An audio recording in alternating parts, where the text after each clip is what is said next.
Hi everyone. I have read your practicum log entries and provided feedback to you. Please know that your practicum log feedback is going to be primarily in Typhon. So you'll see your grade in the rubric in Blackboard, but you're being directed to Typhon to get detailed feedback. It is so important that you read that feedback and that you make changes that are appropriate in your future logs. As you move forward, you only have 2 more logs to do. So I want to remind you that one of your artifacts that's required for your portfolio is for you to go in and pull your copy of your goals and objectives that you submitted in 618 and document in red font where you have accomplished those, what date in your practicum logs that you've said you've accomplished or you've met that goal. So if you have not already done this, you want to pull your goals and objectives, either print them out or do it electronically, and go back through your previous practicum logs in 618, 619, and where you are now, and document the date of completion according to your own notes in your practicum log. My hope is that you have been doing this all along, that you've been tracking and checking off, and you know that you're accomplishing things. If you have not done that, then you need to go back on into Typhon and review those logs and find the entries so that your artifact is up to date and has those dates on it when you do your portfolio part 3. This is a requirement for graduation for you to be able to, first, you're going to demonstrate that you've met your stated goals and objectives, and that's why we have you archive those in Typhon.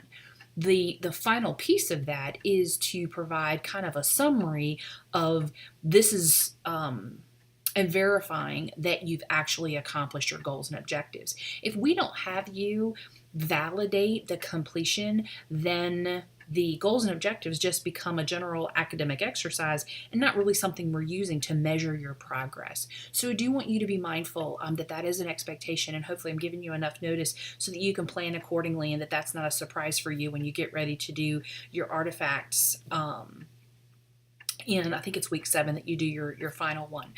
So just plan accordingly. There are lots of great ideas, lots of great experiences. I think you guys are doing a really good job.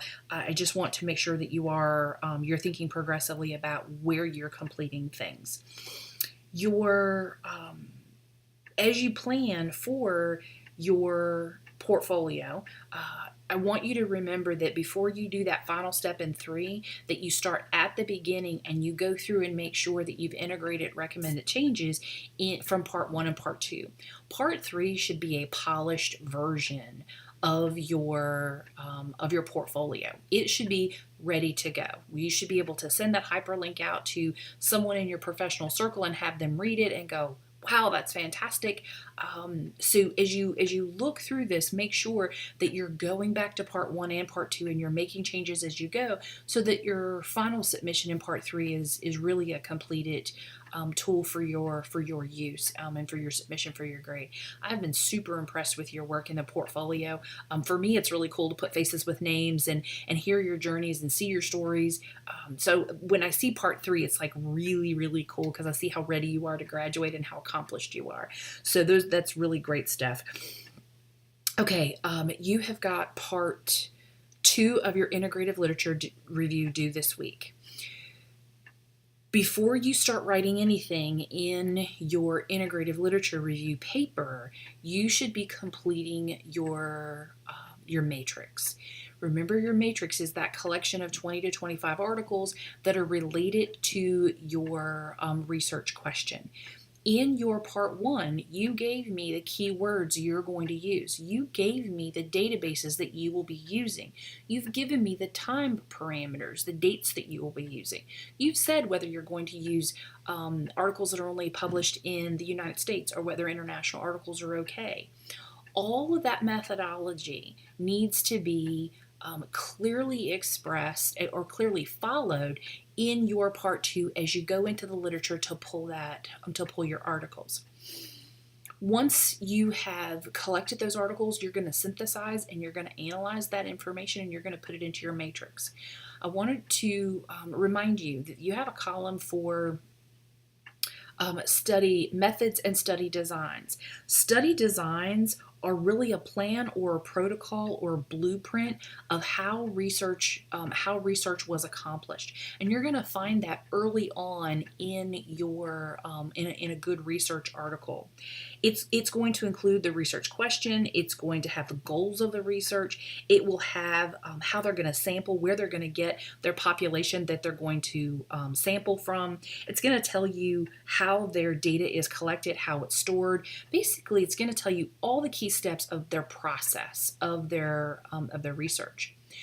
Study methodology deals with how they're going to approach their research question. And typically, it's a quantitative approach or a qualitative approach. A quantitative approach is how they're going to collect numbers of things. Normally, we think about surveys or counting, literally counting the numbers of occurrences. Qualitative is more narrative. They're going to get that through focus groups, through interviews. They're looking for words and themes and patterns. Those are the two that are most used most often. So I want you to be able to differentiate between those two so when you get into the matrix, you have clarity. Sometimes people will ask about theoretical frameworks. That's another column that's in the matrix.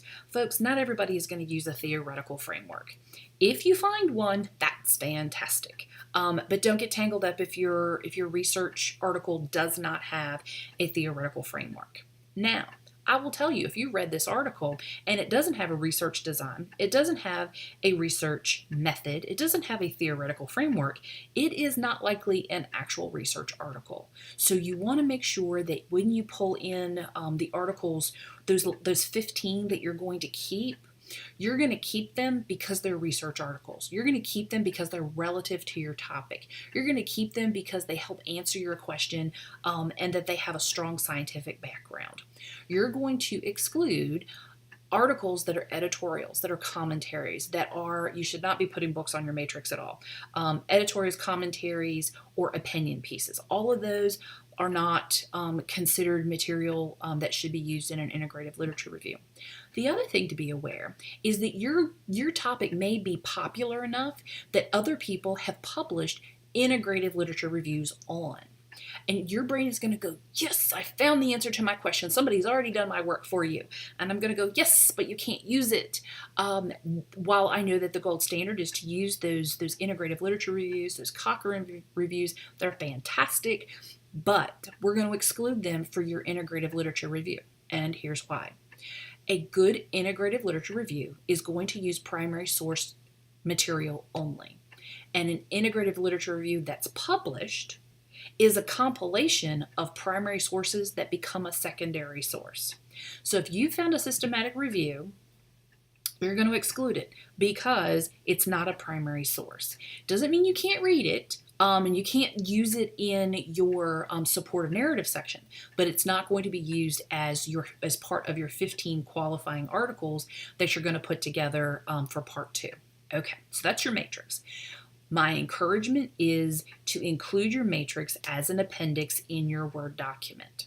This is not easy, folks, and do not try to pull your hair out or turn gray trying to do it. If you struggle with getting it into the appendix, load it as a second file. Blackboard will let you load multiple files into a submission. Just put it in as an Excel spreadsheet. I'm okay with that. I'm more interested that the matrix is correct than where you get it plugged into. So, that being said, part 2 that's going to be in your narrative component of your Word document, of your actual paper, is going to follow your guide that has you providing an overview of what you found of those 15 articles. You're going to go through the matrix, you're going to put 20 to 25 articles, you're going to pull 15 of the best ones, and in your paper, you're going to talk about the 15 articles in a summary fashion. You're not going to grade them, you're not going to judge them, you're not going to say, and this is fabulous. You're going to look at the 15, and my encouragement is to organize them thematically. You want to provide a summary of the content you found in these 15 articles. If you found 15 and 5 of them are about one topic and 3 of them are about another component, and maybe 4 of them are about another one, and 3 of them are about another topic. All of them part of the research question that you're answering. You're going to use level headings 2 and 3 to organize the themes that you found in these 15 articles. What I don't want to see is a list of all 15 articles with you providing me paragraphs about what each and every one of these articles are. That's not a synthesis, that's a summary. You're going to synthesize and compile the relevant common themes, and you're going to group them that way. That's going to help when you move into part 3, when you're going to go back to that part of where you compiled them, and then you're going to analyze them. You're going to talk about the strengths and weaknesses of each of those articles. You're going to talk about why they're appropriate to keep. That's the analysis piece of it. Right now, all I want you to do is tell me what you found and organize them in a meaningful way that it begins to tell the story about your research question. Okay? Matrix, attach it or don't, just get it in there and get it right, and then do your analysis. Someone had sent me an email about asking about the paper length. The paper length is progressive. So if your first part of your paper was 2 to 3 pages, the next piece that's going to get you up to 10 is going to be an additional 6 to 8. The end number is a progression, so you're not going to be in addition to. I want you to write concisely. If this starts getting unwieldy, it's because you're not writing concisely. I'm tired just talking about it. I know you are tired too. Hang in there, guys. If this feels huge, if it feels like one of the toughest things you've done, it is. There's a reason we wait until the end before we have you do something this complex. You have the skills to do this. You've been prepared to do this. Now I'm just asking you to apply those skills. You're going to be fabulous. Take a deep breath, say a prayer, and keep moving. Don't get overwhelmed. Just take this one bite at a time. That's the reason we do this in chunks, and I don't have you just handing you this assignment and have you do it in a week. Methodically, one thing at a time, think it through. You're going to be okay. And that said, I'm going to let you go. Touch base with questions or concerns. Know that I'm here. Know that I am praying for you. And folks, it is week 5. That means you have 3 more weeks before you are ready to graduate. So you should be, don't celebrate too early because you need to stay focused, but you should have a spring in your step. You're almost there. Hang in there, guys. Touch base with questions or concerns. Use the Ask the Professor link as often as possible. So many of your questions are commonly asked, so that's a really good source to check before you send me an email. Feel free to send me a personal email if it's specific to you, but if it's a general question about how do I do the process, send that to Ask the Professor link because lots of people share those concerns. Have a great week, folks. I look forward to seeing your work next week. Take care.